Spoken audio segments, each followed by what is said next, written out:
right, now that we understand osmosis, now we can look at to see how osmosis affects cells. Okay, so in these three pictures, we're looking at blood cells. Okay, and we're looking at blood cells that are floating in a solvent.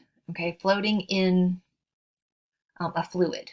Okay, because blood cells float in a fluid. It's a fluid called plasma. Okay, so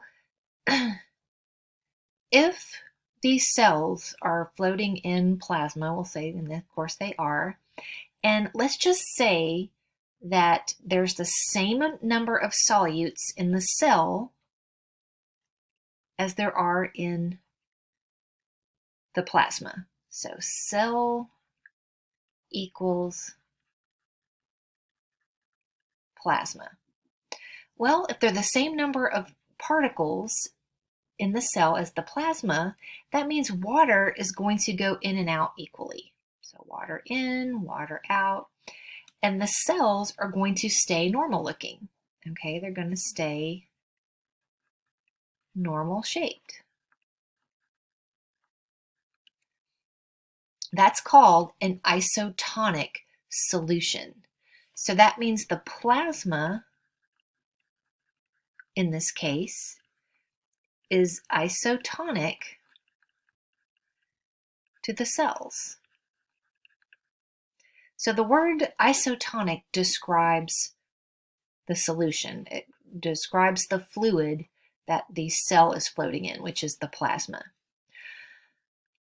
Well, if we look at this side, we're talking about hypotonic. So the plasma is hypotonic. So that means the cell and the plasma solute concentrations are not equal. That means that the cell has more solutes than the plasma. That is going to change the shape of the cell. That's going to cause a problem because that's going to cause water to move. So in this case, water will move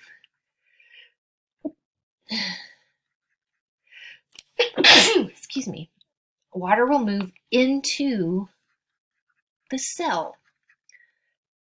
because it's going to move from an area of high concentration of water to an area of lower concentration of water. So that just means there's more solute than water in the cell. So the water's going to move towards that solute. So here it goes in. Well, what does that do? If you got all this water going inside the cells here, the cells aren't going to stay normal shaped. The cells will swell up. And if it's too much water, those cells can burst. Okay? On the other side of that is a hypertonic solution. So where the plasma has more solutes in it than the cells do.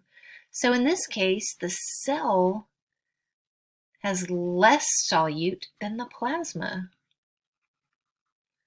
So now the water